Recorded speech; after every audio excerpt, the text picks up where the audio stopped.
Hello, and welcome back to the Furry President. I am your Furry President, Neil Fox, the President of Time and Space, and the democratically elected President of the Furry Fandom, President for Life, Supreme Leader of the Furry Party. Yes, the Furry Party. And I am Link Labrador. Yes, welcome. The glorious, upstanding, stalwart, faithful Labrador of the President of Time and Space, kittens, puppies, and friend to Godzilla himself. He makes a very nice quiche pie. What? Yes. Don't worry, it's in the extended universe. Godzilla's a bit of an interesting fella. Oh my god. Well, so you had an interesting idea for a topic for today. I do. The topic, from what I understand, that you want to talk about is corruption Within the different fandoms. Within the different fandoms, right. Well, and we have a lot of experience with the corrupt individuals and how we tend to piss them off every other weekend? Yeah, we have a lot of experience with the furry fandom. Oh, yeah. I have a lot of experience with the pony fandom, the My Little Pony fandom, and the various cast of unsavory characters from that period of time. Jesus Christ. We haven't touched on those too often. Oh, God. And I have experience with corruption with online communities and how large communities can wield their power in ways that are unsavory, even though they say that they're doing things for the greater good. Yeah. Meanwhile, they don't do nearly as much as they could do. Mm-hmm. Yeah. Well, what community would you like to talk about first? Let's start with Furry Valley. And Furry Valley and Simba himself. He could be a shining beacon to the furry fandom. He could. He could. In fact, he is a very shiny beacon in a very, very specific way. Okay. He caters to hardcore bondage fandom. To the hardcore bondage fandom. Of course. No, seriously, it's quite ridiculous. If you want exhibitionism, go find one of his, just go talk to him. He'll hook you up. Jesus. Well, for those of our audience who may not have heard of the glorious drama around Simba and Furry Valley, just give a quick introduction. Yes. So, who is Simba? What is Furry Valley? Simba, aka Simba or Chris Bryant, is the creator. The thief who stole Furry Menagerie from their owner by extortion and blackmail. Oh, okay. So Furry Menagerie was a Discord server, correct? Yep. And so now it's been renamed to Furry Valley? Yes, that happened a few years ago. Got it. Okay. So Simba, some backstory on him is he grew up a abused child with autism and social anxiety and whatnot. And he was abused as a child by his father, who drank a lot. He beat him, abused him, threatened to run him over with his car. Jesus. You know, real fucked up shit. Wow. Okay. And then he found the furry fandom. And the furry fandom gave him hope. Yes. Gave him peace. Gave him everything that he didn't have in his household. Right. Got it. So, Simba could have taken those experiences, and he tries to help others where he can. Right. Until you piss him off, and then it's the equivalent of kicking a demon or a devil. He'll blackmail you, extort you, force all your friends to basically turn their back on you, and give away as much information as humanly possible so Simba could extort as much money from you as humanly possible. Right. Got it. Yes. That sounds terrible. Yes. So it sounds to me like, well, and we should be careful not to make him a sympathetic character, but it sounds to me like a classic cycle of abuse type of story of someone who was abused, then perpetrating abuse on others. Yes! That's terrible. Perpetrating abuse on others, not only for his own sexual gratification, but the sexual gratification of all his sycophantic fans. Yeah. Where have I heard that before? Hero. Hero. Hero, David McScavage. Shall we go on? Hero. Yeah. Hero.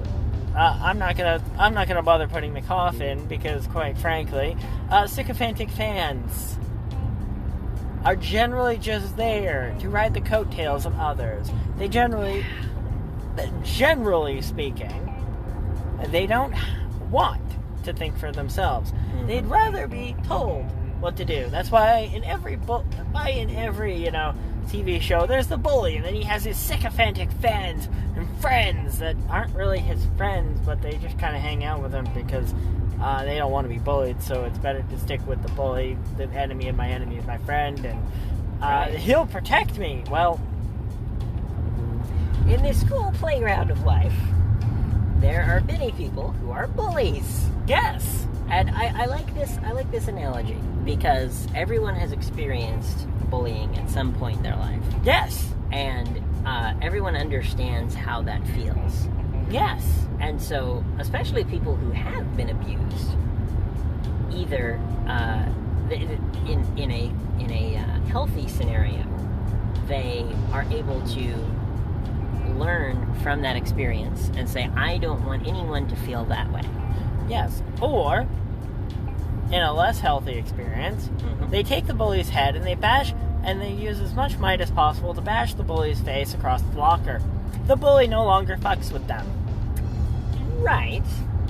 Or they, so there's fighting back, but then there's the more insidious version, which you're describing with Simba, and which, in my opinion, happens with a lot of powerful people in the furry fandom, which is they become the bully.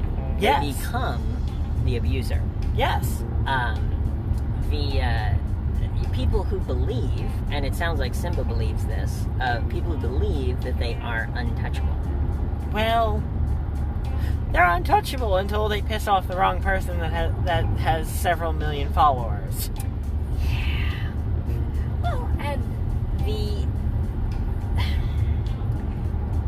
the frustrating thing about it is that some people you'll never be able to convince. No. There are still people who post on Kiro's videos as of the most recent video that he posted. It's like, oh, Kiro, come back, we love you, Kiro, come back, we love you! Everyone was wrong about you, and all this. It's like, oh my god. Guys, Kiro raped his dog to death. He did. For fuck's sake. It is plainly obvious that happened. We still, allegedly, yes, for legal reasons, but, he totally did it. Yes. Simba, his abuse, from what I understand, is primarily directed towards people rather than animals. Yes, people. There's, a lot. People and minors, specifically. Minors? Oh my god. Yeah, he doesn't moderate any of his NSFW channels. Jesus. And there's a lot of minors that wander up in... He doesn't moderate the NSFWs. In fact, he encourages people to shut the fuck up about the minors. Jesus. That's terrible. Yeah. So, and they all know it. Wow. So here's what I'm hearing you say. This person, Simba, who is the head moderator or the owner of one of the largest furry Discord servers. Actually, at this point, it's one of the smallest. It's deflated so much because he goes through a vicious cycle of every person that winds up getting banned. Usually takes anywhere from 5 people with them to 20 people with them, Right. depending on circumstances and intimacy with the person that's getting banned. Mm-hmm. Obviously, you ban my friend, well, fuck you, I'm taking my friend, and I'm taking my friends with me. Right. So he's burned down his own Discord several times. Got it. Not to any, significant degree. It's more been a gradual chipping away scenario, and I've met a lot of people that have actively made friends with people with the sole intention of getting banned to take people with them. Wow. Yeah. Jesus. Interesting. So it's not as big as it once was. No. It's about half the size. Wow. Do you remember about how many? It's 5,000, 10,000, something like that?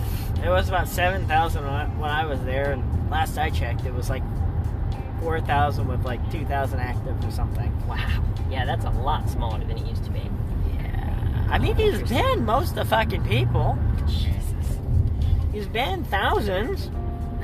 I'll ban another 10,000 if it keeps me in power. And he comes up with all these insane lies about people that have been banned. Oh, that person raped his dog in front of everyone. I'm like, that's bullshit. Jesus. You know that's bullshit, Chris. Wow. Fuck you. Oh my God. That's crazy. Oh, yeah. So tell me, regale us with some stories. Regale us with some stories that you recall from your time as an admin. As an admin, yes. Regale us. Oh, God. He was drinking one night on stream. Okay. And he was just talking about how we got the channel. How we got Furry Valley. Okay. He's like, oh, yeah, I blackmailed the old owner, and I extorted him, and this, and that. Like, it was a great time. I'm like, why are you telling us the story?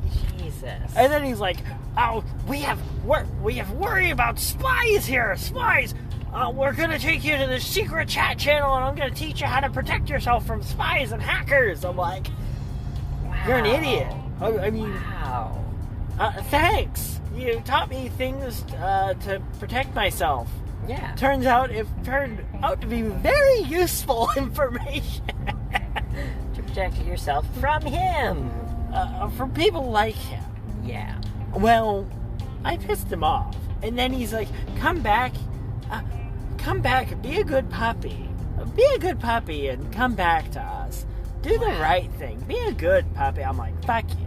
Jesus. Fuck, I'm not telling you. You're not telling me who to be friends with. Fuck you. Right. He was not happy about that. I bet. I'm not...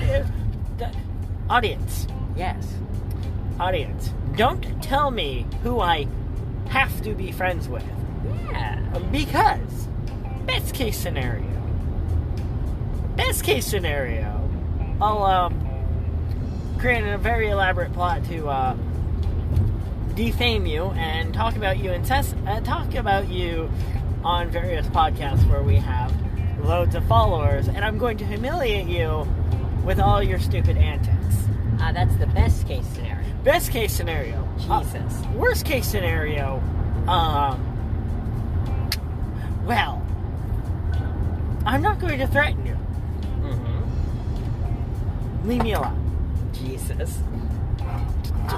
Don't try and control don't try and tell me who I can be friends with. Right. Because I'm going to ignore you. Yeah. You have a very interesting personality you enjoy being either the leader or the second in command. Yes. But you really don't like being told what to do. I really don't. Very funny. You definitely benefit from from when a leader is like, I trust you to do the right thing. Yeah, I trust you to do the right thing. That's why you're in the position you are. Right. Get the job done. Yes. Don't ask, go do it. And that's the way that a good leader conducts themselves. Yeah. A good leader trains their people well and then lets their people take care of things that are important. Yeah. I can't be everywhere. I can't focus on every single fucking aspect. Correct. You can't focus on every single fucking aspect. Correct. We have better things to do. Yes. People, go do it. Yes. Wow. I wish that more people understood this. So many people are terrified of letting their officers do what needs to get done. Yeah. They're terrified of it. They're terrified of backseat leading. Oh, I see a better opportunity, so I'm gonna go take my... Well, that's what I want you to do. I see a better opportunity. Go do it! Exactly. That leads me into SKL. Okay. And PlanetSide. Okay. SKL has this thing called backseat platoon leading and backseat leading. Now, Okay. there are times where the entire platoon needs to be somewhere. Sure. There's always going to be the times where you need everyone to be there. Right. But there's other times where the leader doesn't see what's going on. I'm like, oh, we need to defend this. We're losing. Right. We're losing. Yeah. Go fight them. Exactly. Go do it. I'm like, you. We need 4 fires on this front now. Right. Go take care of it. Yeah. Use psychological warfare. Understand the art of war, and it will benefit you greatly. Absolutely. That'd be a good podcast episode. We could read like some of the tenets from Art of War and discuss them. Oh. Yes, we can. I've read through it about 12 times, and I've studied it quite extensively, and there's still aspects of it that I don't understand. Yes. Such as firm ground and firm ground. It needs to be translated for a modern way of thinking, but the general tenets of if you're weak on something, pretend that you're strong. Right. But if you're strong on something, say you've taken over the vast majority of the map, just let them take something. Give them something to do. Interesting. Yeah. You know, they ebb and flow of battle. Right. It's not a static, concrete thing. Which is a concept that they don't teach you in. It's a concept they don't teach you in SKL. They teach you squad leading and squad leading tactics and how to be a squad leader and how to be a good platoon leader. I'm like, we're talking the same language here, bro. Absolutely. But yet you don't want to promote people because they're not, friends with you, or Right. Yeah. Horace, talk to me, Brad. Exactly. I don't want to go to war with you. There's almost nothing left in your outfit to take. Jesus. Exactly. I'm like, I don't give a shit about the sanctity of anyone or anything. Right. I'm going to work with Communist Cat Girl, and we're going to build a fantastic fucking outfit. And if I give your people an invite, then I give your people an invite. Gloves are coming off, bro. Yep. Come on. Be reasonable about this shit. Exactly. So. Interesting. So, you have a lot of experience with the furry community and with SKL. Yes. What are some other communities that you have that you've experienced? Oh my god, there's D&D Online. Oh yeah, I remember you mentioning that. I played that for years and years and years, and I was a lot younger then. And my friends at the time were off, educating and learning how the game works on much higher levels and whatnot. And at the end of the day, wasn't mature enough for it. I was like 14 and they were like in the 30s. So, Fair enough. Not the most mature of individuals at the time. But, Got it. Yeah. Interesting. And then we had Stephanie, / Deanna Troy. Deanna Troy. Yes, there was an entire guild based around the concept of Starfleet and Starfleet Command. Of course. At this point, I hop on, I say, hey, how's life? whatevs, and we've kind of buried the hatchet for like 4 years, 5 years, 10 years, for like 15 fucking years, some shit like that. We were just at each other's throats. Jesus. She would try and get me kicked out of any, public group that she was in. She's like, I don't play with this guy, he's stalking me. I'm like, it's a public game, bitch. Jesus. I'm like, you've boxed me into a corner, and now I have to play in public games. Wow. Are you single-handedly trying to keep me off of this game? Apparently. That she didn't fly. Wow. So, Interesting. No, she got me kicked out of, like, probably 30 different guilds. Jesus. 30 different guilds? Yeah, she's still playing the damn game to this day. Jesus. So a little backstory on her. She had fibromyalgia. She was basically housebound with a bunch of kids that were autistic. And then her daughter started playing. I'm like, okay, whatever. I'm like, you can't play with this guy. He's creepy and weird. I'm like, no, you're the creepy and weird one. Yeah, it's a funny thing. Oftentimes people see in others the flaws that they have in themselves. Yeah. It's a very common thing. At that point, I was just doing my own fucking thing, running into her and just being friendly. Wow. Clearly, that was too much for her. Of course. Being friendly. Much too much. Now, the ponies. Yes. Some of the unsavory characters in the pony fandom. Oh. Well,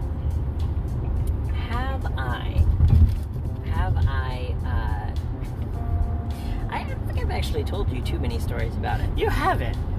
It's mostly been the furries. Yes. So, as an example, a person that you probably know, just because he's relatively famous on YouTube, is a music artist called The Living Tombstone. He's done a bunch of, like, Five Nights at Freddy's music. He's done a bunch of pony music. Maybe you haven't heard of him. He's got a couple million subscribers. Living Tombstone. Can we Discord, I'm howling at the moon. In the middle of a summer afternoon. That's like the only song I know from him. Yeah, well, it's one of his more famous songs. Okay, so I've heard of him. Yeah.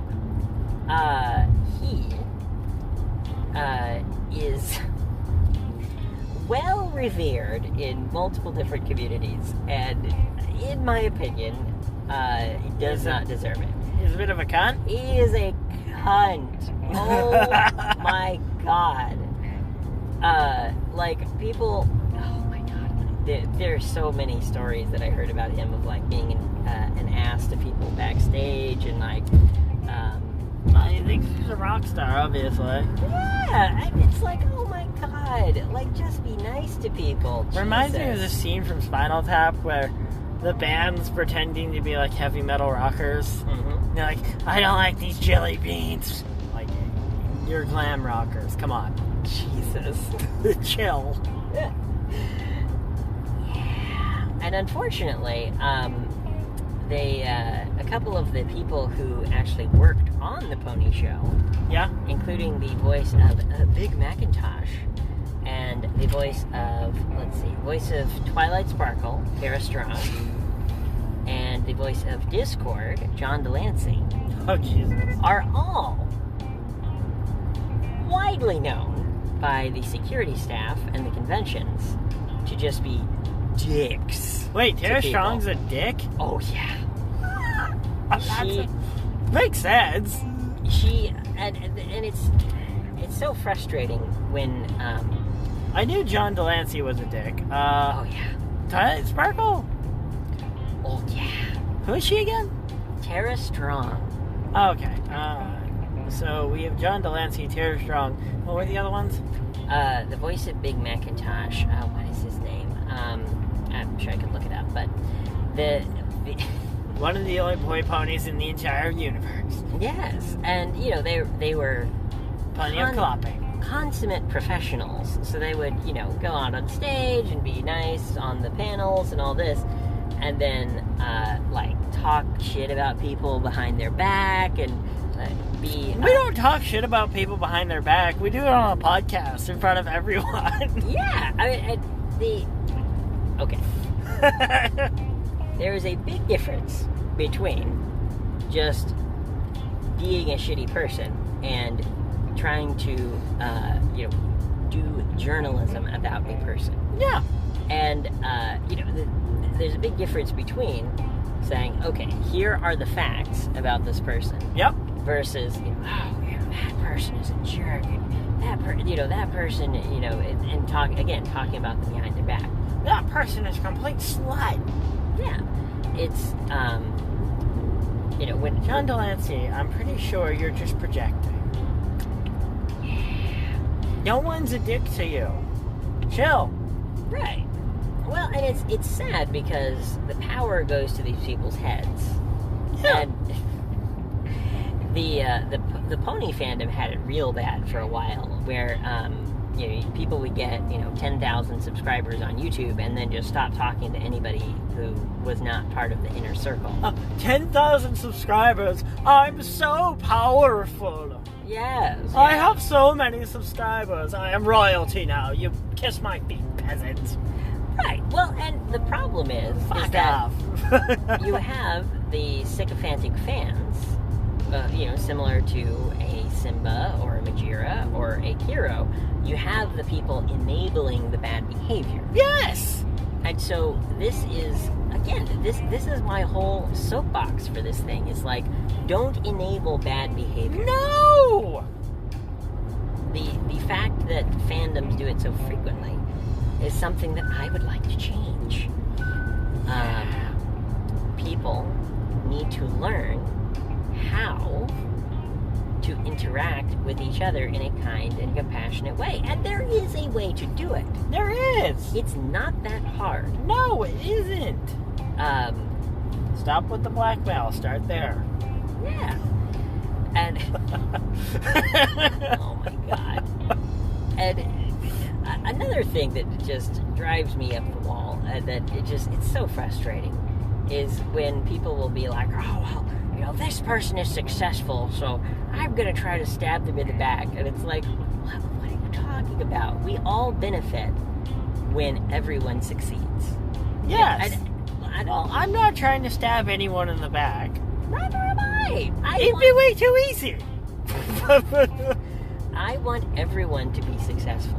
And also, I just see a discrepancy in power bases, and I want to divide up the power base just a little bit and bring people back down to, a relative size and scale. yes, I want to root out bad behavior, but I also want everyone to be successful who, is not being a dick to their fans. But, John Delancey, whatever. There's nothing that I could ever do to hurt his career, but he deserves to be taken down a peg for being an asshole to people. Yeah. But My angle is just to be seen as an equal in the eyes of everyone else, and right, I just want to be seen as an equal. Damn it. absolutely. And if I have to, create an outfit or a guild or whatever that's the same size, maybe you guys have learned. Right. Getting, thousands of followers on our YouTube channel. Mm-hmm. Yeah. Again. Just looking for that accreditation in life. Yeah, a little bit. Absolutely. Asking the moon. Right. Coming from someone that doesn't generally give a fuck. Mm-hmm. It's crazy. And it's sad that people would. It's sad that people would hurt each other.